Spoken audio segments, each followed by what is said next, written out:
सबसे पहली क्या मेमोरी आती है आप जब भी परदेश को याद करते हैं? मेरे ऑफिस वालों ने कहा कि भाई परदेश फिल्म जो बना रहे हैं, why not to make with Shahrukh, Salman and Madhuri Dixit. South India की जो फिल्म इंडस्ट्री है, they are the stars, treat their directors as gods. हमारे टाइम के अंदर stars were not allowed to enter into editing room. Dilip Kumar साहब ने कभी जिंदगी में नहीं कहा 3 फिल्में की मेरे को एडिटिंग में दिखाओ मैंने क्या किया। हम रो रहे हैं सब बॉम्बे में बैठे हुए कि हिंदी सिनेमा को डोमिनेट कर रहा है south Indian cinema.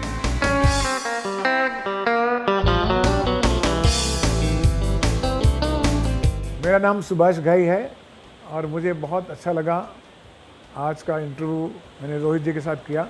And you are watching Bollywood Hungama. God bless.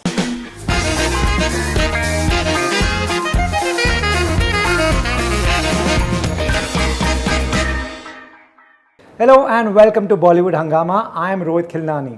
तजुर्बा एक ऐसी चीज़ है जो समय के साथ ही आता है and we are talking about someone who has volumes of experience, और ये एक्सपीरियंस फिल्म इंडस्ट्री कैसे यूज़ कर सकती है ये मैं कोशिश करूँगा इनके तजुर्बे का कुछ फ़ायदा उठा के, कुछ जानकारी लेके। मेरे साथ है जिनको कहा जाता है फिल्म इंडस्ट्री का showman, Subhash Ghai ji. Firstly thank you so much for giving me time. Pleasure is mine. Thank you. Right Subhash Ghai ji, हमने काफ़ी सारे आपके इंटरव्यूज़ किए कई साल पहले, काफ़ी समय बाद मौका मिला है तो मैं इसको अच्छे से यूज़ करूँगा। मैं पहले आपको थोड़ा सा पीछे ले जाऊँगा क्योंकि परदेश जो हम सबकी फेवरेट मूवी है आपने बनाई, 25 इयर्स कंप्लीट कर रहा है। सबसे पहली क्या मेमोरी आती है आप जब भी परदेश को याद करते हैं? मेरी 2 स्पेसिफिक मेमोरीज हैं परदेश के पीछे। एक तो Pardes was not in my schedule to make that film. Khalnayak के बाद हमारी एक फिल्म रिलीज़ हुई जिसका नाम था त्रिमूर्ति जी। वो त्रिमूर्ति जो थी वो हमारे मुकुल आनंद जी ने डायरेक्ट की थी और बड़ी स्टारकास्ट फिल्म थी, एक्सपेंसिव फिल्म थी और वो फ्लॉप हो गई। और जब वो फ्लॉप हो गई तो उसके साथ मैंने अपना एक प्रोग्राम बनाया हुआ था, एक फिल्म बना रहा था, उसका नाम था शिखर। तो शिखर फिल्म में जैकी श्रॉफ और शाहरुख खान और मल्टी स्टार कास्ट थी फिल्म वो। तो उसका मैंने मुहूर्त भी किया था और रहमान को मैंने साइन भी किया था उस फिल्म में। जो गाना आप सुनते हैं इश्क बना क्या जीना यारा, वो उस फिल्म के लिए था। वो वॉर फिल्म थी, love story in the war background. पर वो इतनी एक्सपेंसिव फिल्म थी, इतनी मेहनत वाली फिल्म थी। जब त्रिमूर्ति चली तो मुझे ऐसा लगा कि अभी कॉन्फिडेंस जो डिस्ट्रीब्यूटर्स हैं या इन्वेस्टर्स हैं उनका टूटेगा, क्योंकि आप 8 हिट दे दो और 9th अगर फ्लॉप दे दो तो आपको ऐसा ही करता है कि 8 तो ऐसी तुक्के में बन गई थी, असली तो फ्लॉप ये है, तो डायरेक्टर को काम ही नहीं आता। ये परसेप्शन हमारी इंडस्ट्री का एक परमानेंट है। इसी so you are known with your last hit and flop. तो मुझे लगा कि ये फिल्म मुझे नहीं बनानी चाहिए शिखर, मुझे एक बहुत छोटी सी फिल्म बनानी चाहिए और प्रूव करना चाहिए कि फिल्म अच्छी बना सकते हैं हम। तो मेरे दिल में आया तो मैंने एक कॉन्सेप्ट पकड़ा। कॉन्सेप्ट था कि match maker gets the girl. एक मैच मेकर है, वो लड़की उसी को मिल जाती, किसी 2 का मैच करा रहा था। एंड फिर मैंने उसको डेवलप किया। तो दूसरी मेमोरी है कि पूरा स्क्रिप्ट लिखने के बाद मैंने शाहरुख को बुलाया। को शाहरुख हमारी त्रिमूर्ति में भी था और 3 फिल्मों के लिए हमारे मुख्तार में साइन भी था वो। तो मैंने बोला बेटा दूसरी फिल्म करनी है। बोला जी मैं तो बहुत खुश हूँ कि आप डायरेक्ट करो फिल्म और मैं आपके यहाँ काम करूँ। तो मैंने उसको कहानी सुनाई 2 लाइन की कि परदेश की ये कहानी है। तो इस साइड की सर आप जो भी बनाएंगे वो अच्छा ही बनाएंगे, मेरा उसमें कमेंट करना कोई ठीक भी नहीं, लेकिन कहानी अच्छी है, हम लोग काम करेंगे। अब जो ख़ास बात परदेश में मैं आपको आज बता रहा हूँ वो ये थी कि परदेश फिल्म को मैं चाहता था कि उसकी जो हीरोइन है गंगा, वो नई लड़की करे रोल। हमारे पास माधुरी दीक्षित भी साइन थी 3 फिल्मों के लिए और उनको गंगा सब्जेक्ट ये पसंद भी था। इसका टाइटल गंगा था पहले। उधर सलमान साहब का भी मैसेज आया हमको कि he is keen to work with us. So मेरे ऑफिस वालों ने कहा कि भाई परदेश फिल्म जो बना रहे हैं इसमें 2 हीरो हैं और 1 लड़की है, तो why not to make with the Shahrukh, Salman and Madhuri Dixit. अब यहाँ फ़र्क आता है, मैं आपको क्यों कहानी सुना रहा हूँ कि डिस्ट्रीब्यूटर का प्रेशर लें, कॉमर्स का प्रेशर लें, या जो आपके मन में कहानी है कि इसमें गंगा नई लड़की का रोल ही करना चाहिए, उसको करें। एन आई सर कि नहीं, मुझे तो नई लड़की ही चाहिए, क्योंकि Madhuri Dixit is very big star, और इतने बड़े स्टार को अगर वो भोली भाली लड़की दिखाऊंगा तो लगेगी कि now she is becoming crafty. तो मेरे हिसाब से जो मैंने स्क्रिप्ट लिखा है उसमें नई लड़की होनी चाहिए और नया लड़का होना चाहिए। अब आप सोचिए कि त्रिमूर्ति के बाद हमारी कमर्शियल में फ़र्क पड़ा था कंपनी में।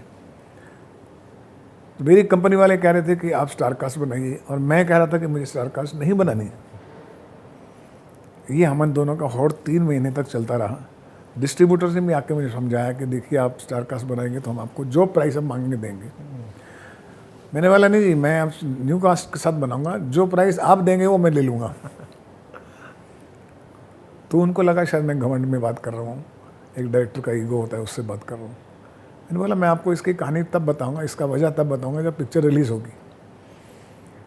तो खैर वो मान गए बेचारे। हमने आधी प्राइस में पिक्चर प्रदेश में की, जो कि हमको डबल प्राइस मिल रही थी, और हमने महिमा चौधरी को कास्ट किया जी, एक नए लड़के को कास्ट किया, और ये फिल्म बननी शुरू की।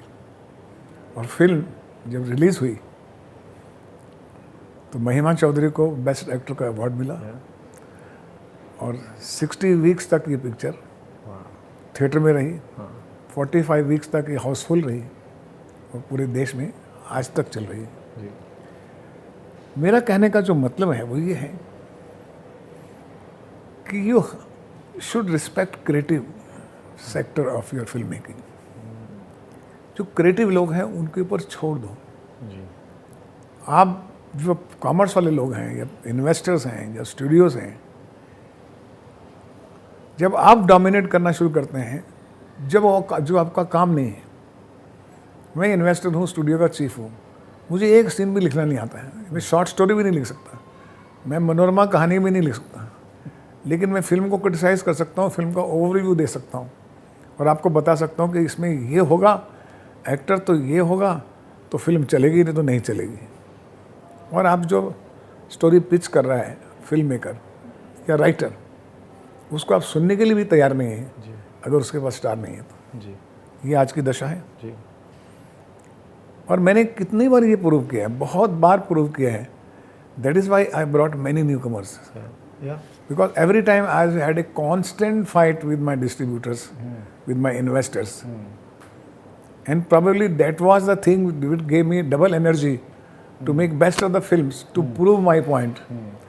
Let the writer director make the film. You are traders. आप अपना ट्रेडिंग का ख्याल रखिए, ज़रूरी है, लेकिन traders can not become a creator. और साथ में बोलते भी हैं, लेकिन साथ साथ उंगली भी करते रहेंगे कि गाना ऐसा होना चाहिए, सिंगर ये होना चाहिए, ड्यूरेशन होनी चाहिए, प्रोडक्शन में लाइटिंग ऐसी होनी चाहिए, टेक्निकली इफेक्ट्स होने चाहिए। भाई उसके ऊपर छोड़ दो, आपने लिया है उसको जी जी जी। उसको बोलो एक अच्छी फिल्म बना के दो, इंडिपेंडेंट बनाओ। तो जो क्रिएटिव इंडिपेंडेंस आज छीन ली गई है जो लोगों से, वो मैं पिक्चर देख के देख सकता हूँ। जो फ्लॉप पिक्चर भी बनी है अभी हिंदी सिनेमा में, वो भी देखी है मैंने, और मैं देख सकता हूँ कि उस डायरेक्टर के ऊपर किन किन लोगों का प्रेशर है कि वो अच्छी कहानी होते हुए भी पिक्चर अच्छी नहीं बना सका। जो लिखी हुई जो स्क्रिप्ट थी वो अलग थी, जो देख रहा हूँ वो अलग है। जो उसके पीछे प्रेशर्स हैं उनको मैं देख सकता हूँ बिकॉज ऑफ माई एक्सपीरियंस।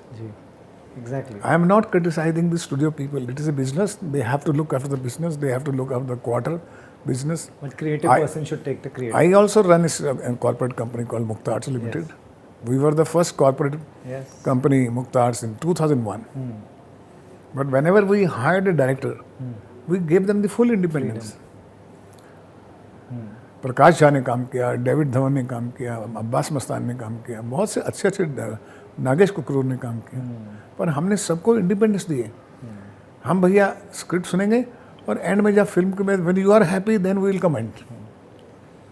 उसके बीच में हम आएंगे भी नहीं, मैं किसी के सेट पे भी नहीं जाता। This is unheard today. Unheard, it's unheard. Right. अभी तो 2 बंदे पहुंच जाएंगे, देखो शेड्यूल ठीक है कि नहीं, देखो हीरोइन के कपड़े ठीक है कि नहीं। सो एक डायरेक्टर राइटर क्या फिल्म बनाएगा? जी सर, आपने जो बोला शाहरुख ने आप पे पूरा भरोसा किया, आपने 2 लाइन उसको कुछ लाइनें सुनाई, उन्होंने बोला you are the best person to decide. ये सिस्टम आज कहाँ गया है कि डायरेक्टर को कितना पावर था जब आप बना रहे थे, आज डायरेक्टर को आपके हिसाब से कितना पावर है? अब आप देखिए,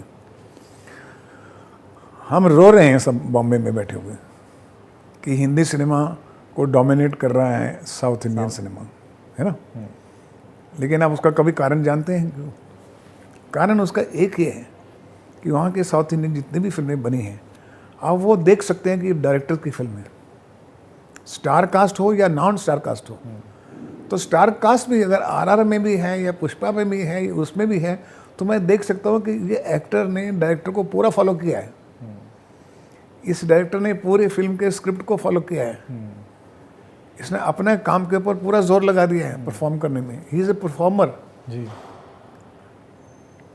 साउथ इंडिया की जो फिल्म इंडस्ट्री है, they are the stars, treat their directors as gods. They always say that we belong to the land of directors. पर आज जो दशा हो गई है, आज दशा हो गई कि स्टूडियोज ने, इन्वेस्टर ने कर दिया कि जो गॉड बना दिया वो स्टार्स को बना दिया।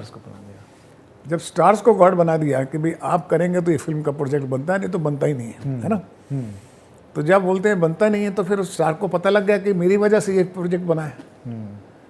तो फिर वो तो बुलाएगा उसको, भैया ऐसा सुनाओ, हमें कहानी तो सुनाओ, इसका ज़रा क्लाइमैक्स ठीक नहीं है, इसका ज़रा मेरा रोल का ऐसा करो, मेरी एंट्री ऐसे कर लो, कौन सी हीरोइन रखी है, कौन सा साइड कैरेक्टर है। तो कास्टिंग भी वही डिसाइड कर रहा है, म्यूजिक भी वो डिसाइड कर रहे हैं, आउटडोर लोकेशंस भी, आउटडोर लोकेशन भी वो डिसाइड कर रहे हैं, फाइनल एडिटिंग भी वो डिसाइड कर रहे हैं। जी। हमारे टाइम के अंदर टिल 90s 2001 की बात कर, stars were not allowed to enter into editing room. चाहे राज कपूर से लेके मनोज कुमार तक जितने भी फिल्म मेकर्स थे, स्टार्स समझते थे कि भाई हमको नहीं जाना चाहिए, हम खुद ही नर्वस हो जाएंगे। कभी आपने उनको कट्स भी बुलाया ना, चलो आके देख लो, नहीं यार मैं नहीं देखता। दिलीप कुमार साहब ने कभी ज़िंदगी में नहीं कहा 3 फिल्में की मेरे को एडिटिंग में दिखाओ मैंने क्या किया, तू फिल्म बना ले यार। अब गलत बनाएगा सही बनाएगा, मैंने अपना भाग्य तेरे नाम कर दिया है, भरोसा कर दिया। मैं अगर इंटरफेयर करूँगा तो हो सकता है और ख़राब कर दूँ। ये कल्चर था जी 1960 से लेके 2005 तक। सर, स्टार सिस्टम से एक और, स्टार सिस्टम डिस्कस कर रहे हैं, उससे एक और टॉपिक आता है बजट्स का। आधे से ज़्यादा पैसे आजकल हम सुन रहे हैं स्टार्स को 100 करोड़ से ऊपर एक फिल्म का मिलता है।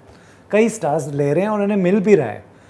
ये कैसे रुकेगा और ये कहाँ जाएगा आगे जाके? बड़ी अच्छी बात है, स्टार्स को 100 करोड़ रुपये मिलते हैं, तो एज ए डायरेक्टर मुझे 125 करोड़ तो मिलना चाहिए। मिलना तो नहीं मिलना चाहिए, तो फिल्म तो मैंने बनाई, उसको 100 मिले भगवान करे, और मुझे भी 125 करोड़ मिले। नहीं मिल रहा है लेकिन डायरेक्टर्स, लेकिन 125 करोड़ देगा कैसे जब प्रोड्यूसर के टोटल 2 करोड़ बचेगा खत्म। जब प्रोड्यूसर के हिस्से में भी प्रोडक्शन मैनेजर का पैसा बचता है उसके पास, बेचारे के पास, सारा तो तू ले गया, 80-90% तो पैसा तुम ले गए। अब पिक्चर में क्या बनाऊं? अब बना नहीं कि चलो मुझे 5 करोड़ 10 करोड़ बिकेगा बचेगा, चलो मेरे बच्चों का गुजारा तो हो जाएगा। इस दशा के अंदर प्रोड्यूसर लोग पिक्चर बना रहे हैं। कैसे? हाँ, ऐसा कैसे हो सकता है? Producer is the boss of your film, he is the creative head.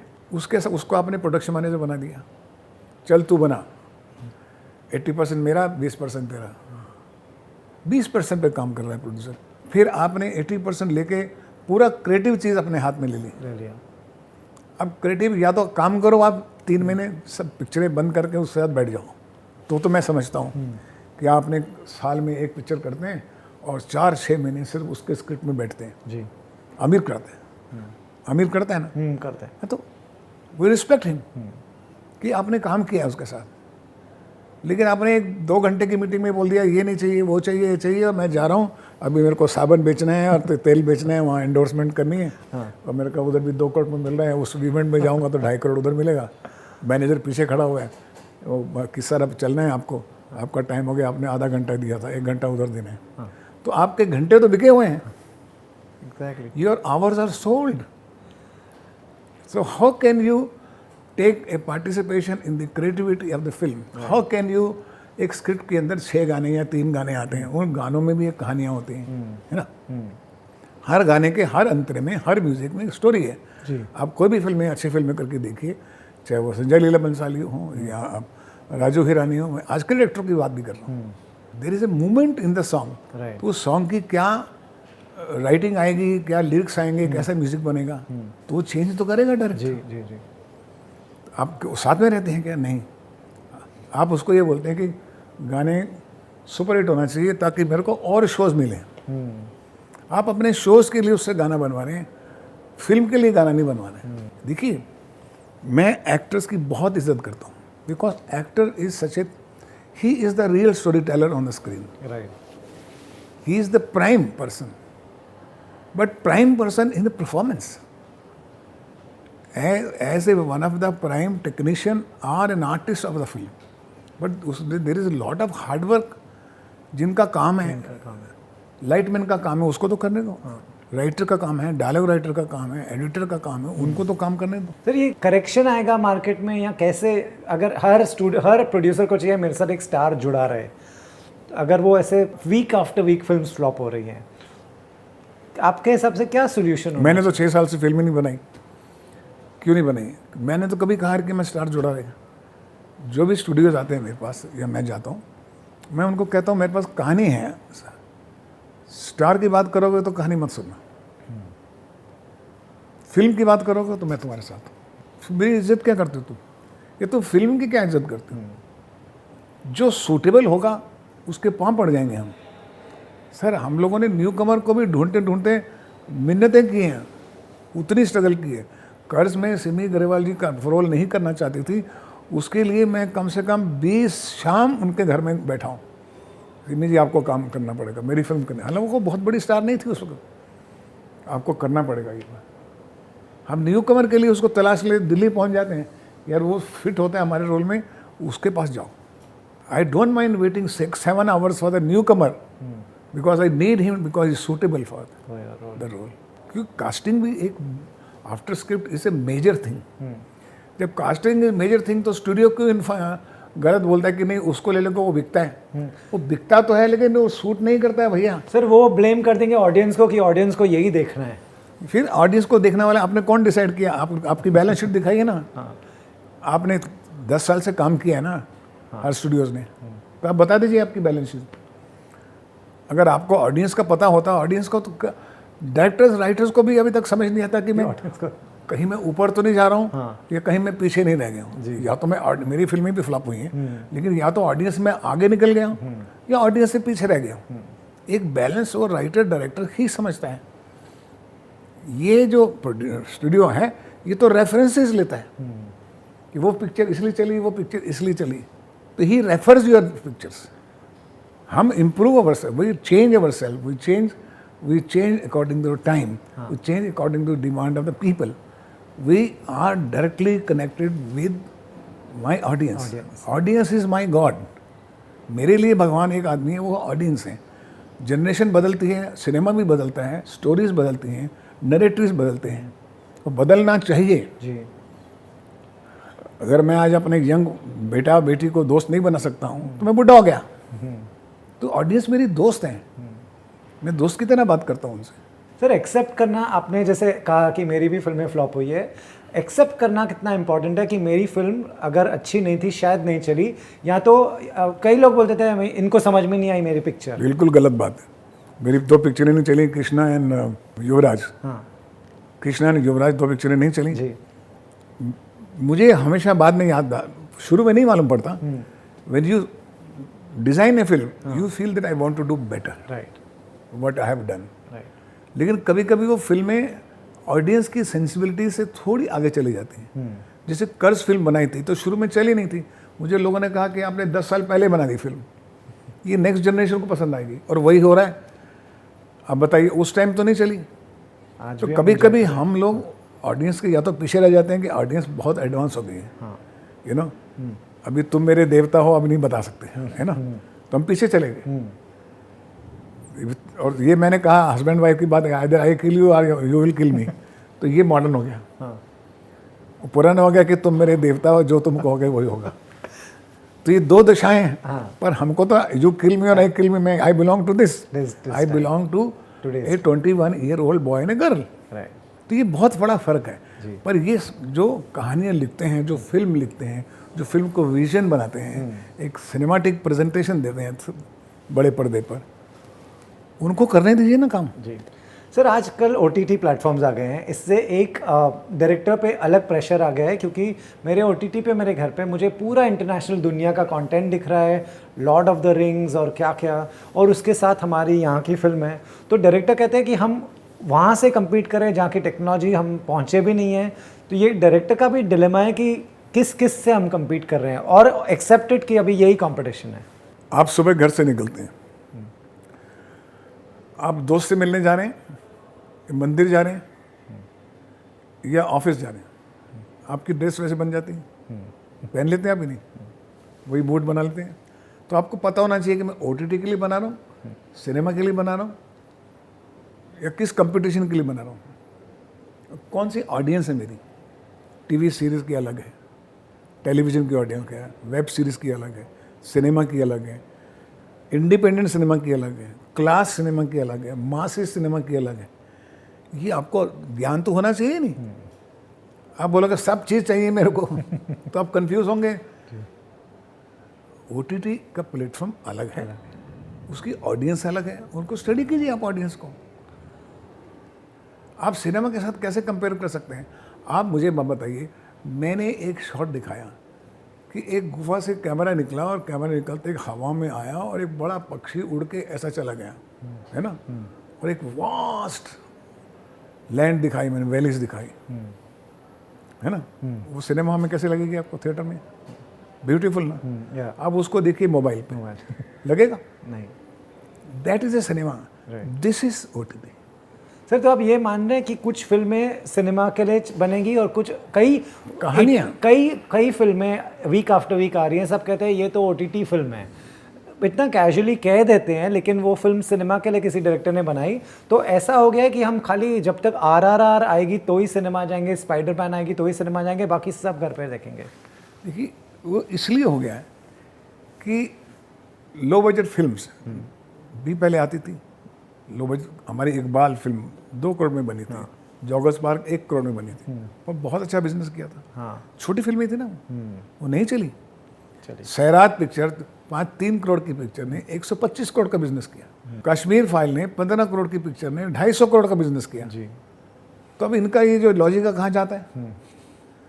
मेरे हिसाब से तो कश्मीर फाइल भी है OTT के लिए, जॉगर्स पार्क भी है और इकबाल भी है OTT के लिए। तो ये इसका जवाब क्यों नहीं ढूंढते आप? इसको आप सरपास करना चाहते हैं। नहीं, ये कभी कभी होता है। हाँ। अरे ऐसा कभी कभी नहीं, ये होता है। हाँ। एक strong picture with low budget also can create a box office records. Right. और बड़े से बड़ी फिल्म आपकी 500 करोड़ की फिल्म भी 50 करोड़ भी बिजनेस नहीं करती। तो यू हैव टू अंडरस्टैंड कि मैं नरेटिव OTT के लिए कर रहा हूँ, सिनेमा के लिए कर रहा हूँ, तो सिनेमा वाले लोग बोलूँगा मैं, फिल्म वाले लोग, OTT वालों को नहीं बोलूँगा मैं, टेलीविजन डायरेक्टर को नहीं बोलूँगा तू मेरी पिक्चर डायरेक्ट कर सिनेमा के लिए, बिकॉज उसके विजन अलग है, उसकी ग्रामर अलग है, वो भी एक एक्सपर्टाइज का काम है ना। लेकिन आपने गलत आदमी को सही काम दे दिया और सही आदमी को गलत काम दे दिया। सर, ये ऐसा एक और चीज़ है, सुभाष घाई का जो रिलेशन अपने डिस्ट्रीब्यूटर्स, एग्जिबिटर्स के साथ था, आप सबको नाम से जानते थे, आप अभी भी उनको जानते होंगे। आजकल जो डायरेक्टर्स और फिल्म मेकर्स का रिलेशन OTT प्लेटफॉर्म से एकदम कॉर्पोरेट रिलेशन है, यू थिंक एक पर्सनल टच मिसिंग है उसमें? सुभाष घाई का नाम तो अभी भी जानते हैं जानते हैं जी, लेकिन मानते नहीं, क्योंकि उनको लगता है कि मेरी फिगर्स क्या बोल रही हैं। अकाउंटेंट को बुलाते हैं, इस पिक्चर का क्या कलेक्शन था, इस पिक्चर का क्या कलेक्शन था, उस पिक्चर, मतलब उनकी जो पूरी नॉलेज और विजडम, नॉलेज पे जो उनकी क्रिएटिव विजडम है वो फिगर्स पे करती है। और हम कहते हैं कि फिगर्स में नहीं होना चाहिए। जब शोले बहुत बड़ी हिट हुई फिल्म जी 75 में, तो मैंने अपने राइटर्स को कहा और अपने प्रोड्यूसर को कहा, ज़िंदगी में जो बड़ी सुपर हिट फिल्म हो जाती है वो तुम्हारी दुश्मन हो जाती है, वो फिल्म कभी नहीं बनाना, शोले नहीं बनाना, ऐसी बनाओ जो नई फिल्म हो, हाँ फ्लॉप भी हुई होगी ना, लेकिन अगर ज़्यादा लोगों ने देखी है तो वो ले लोगे, चलेगा। हाँ लेकिन हम लोग क्या फॉलो करते हैं आजकल कि इतने इसने बिजनेस किया है इस एक्टर के साथ, उसकी कैलकुलेशन से हम लोग प्रोजेक्ट बनाते हैं। बनाते हैं। सर एक अभी नेशनल सिनेमा डे आया था जिसमें टिकट की रेट्स एकदम 100 रुपये तक कर दी और बहुत लोगों ने जाके देखी। आपको लगता क्यों आज सिनेमा जाना, मल्टीप्लेक्स जाना एक्सपेंसिव है, पॉपकॉर्न 200 रुपये के आते हैं, सारी फैमिलीज नहीं जा सकती है, तो आपको लगता है ये एक अच्छा लर्निंग था जिससे थोड़ा सीख लेनी चाहिए? एक कहावत हमेशा शुरू से रही है फिल्म इंडस्ट्री में, film never fails, it's budget fails. Budget makes the film fails. आप छोटे बजट की बनाएंगे 5 करोड़ की, और 12 करोड़ का बिजनेस भी हो तो आपकी हिट है। लेकिन आप 200 करोड़ की पिक्चर बना के 100 करोड़ का बिजनेस करेंगे तो फ्लॉप है। तो आपका बजट जो है फिल्म का, वो बहुत इंपॉर्टेंट है, उसकी वजह से फेल हुआ। Am I right? अब आप देखिए, बड़ी बड़ी कुर्सियां बना दी मल्टीप्लेक्सेस ने, मैं लेट सकता हूँ, मैं लेट के पिक्चर क्यों देखूँ? हेलो, मुझे बताइए कि आप लेट के पिक्चर देखेंगे? बोले आप रिक्लाइनिंग है, तो मैं सोने के लिए आया हूँ क्या?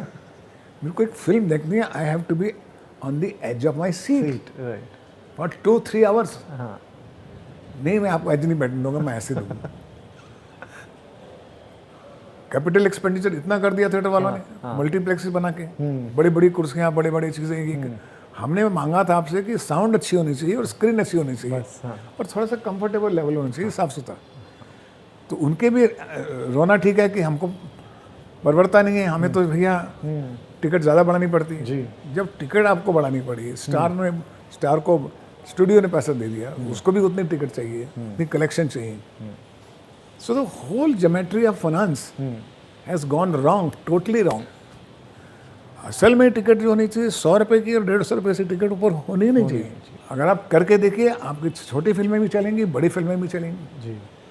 बाकी सब पखंड है, मार्केटिंग, पब्लिसिटी, कुछ नहीं। लोग ट्रेलर से समझ जाते हैं कि पिक्चर देखनी है या नहीं देखनी है, पीरियड। और ट्रेलर आपके मोबाइल पे आ जाता है उसके पास।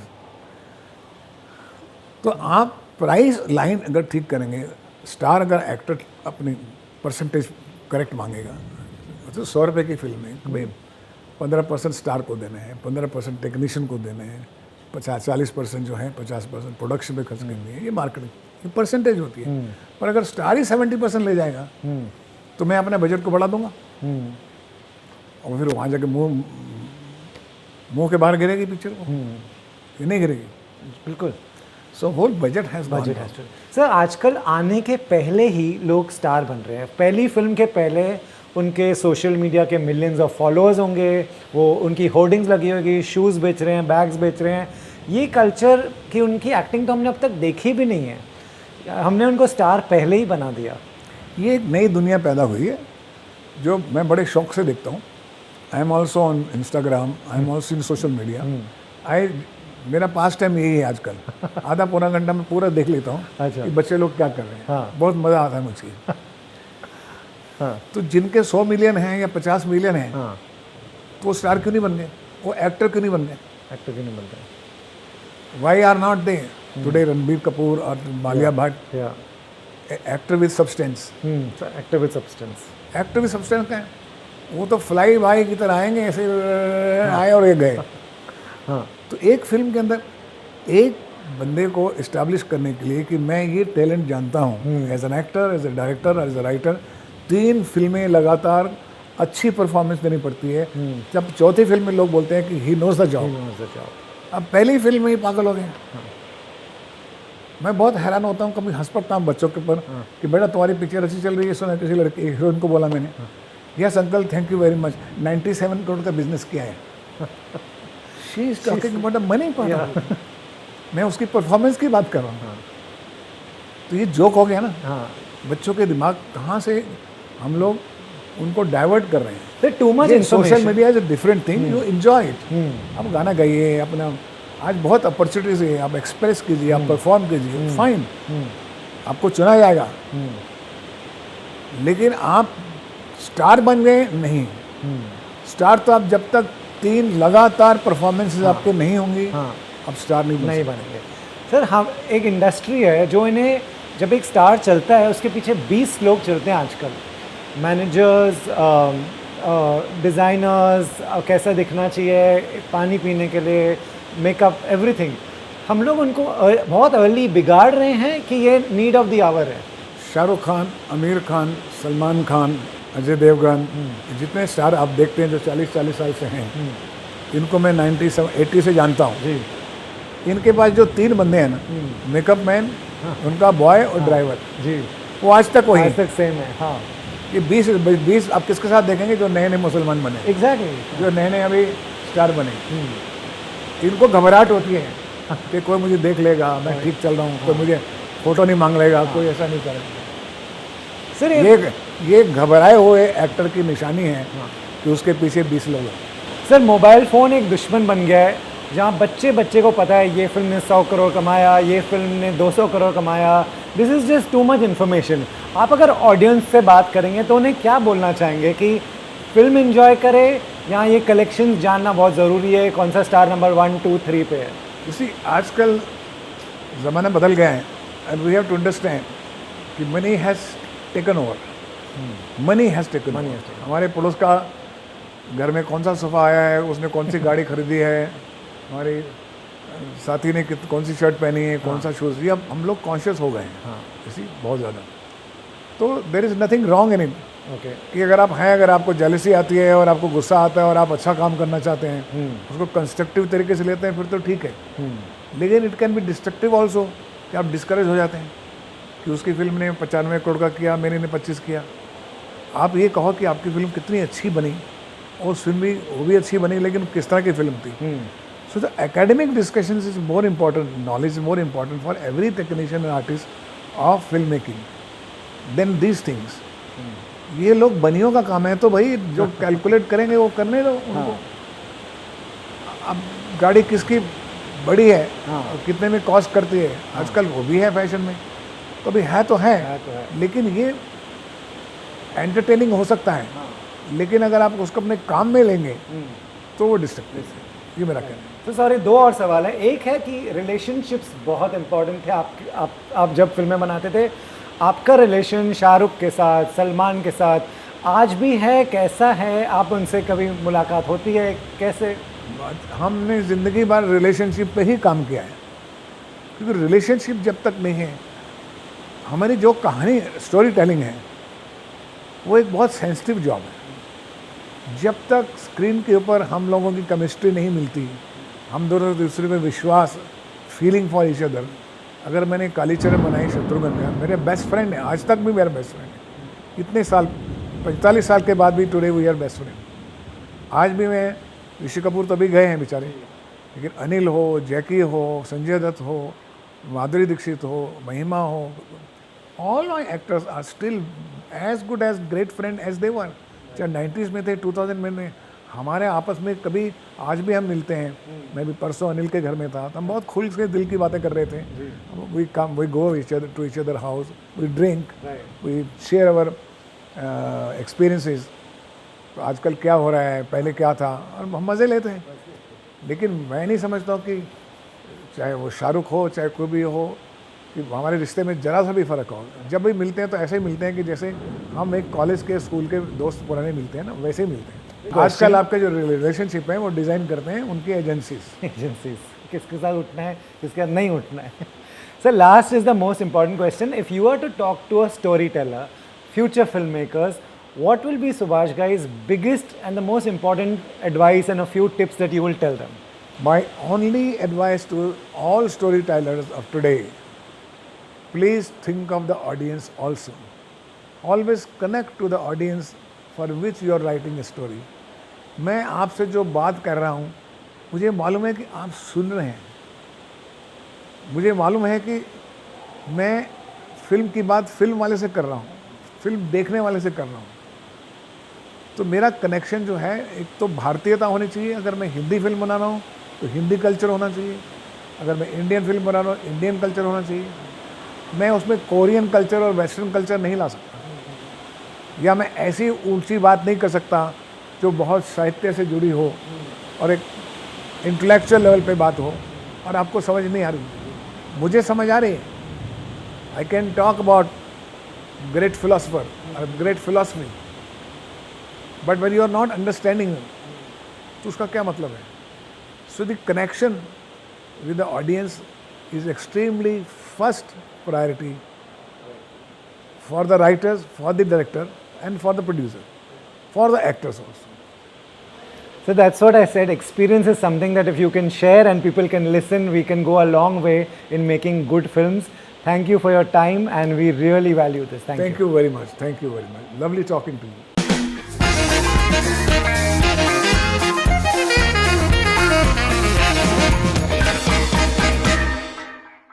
मेरा नाम सुभाष घई है और मुझे बहुत अच्छा लगा आज का इंटरव्यू मैंने रोहित जी के साथ किया and you are watching Bollywood हंगामा.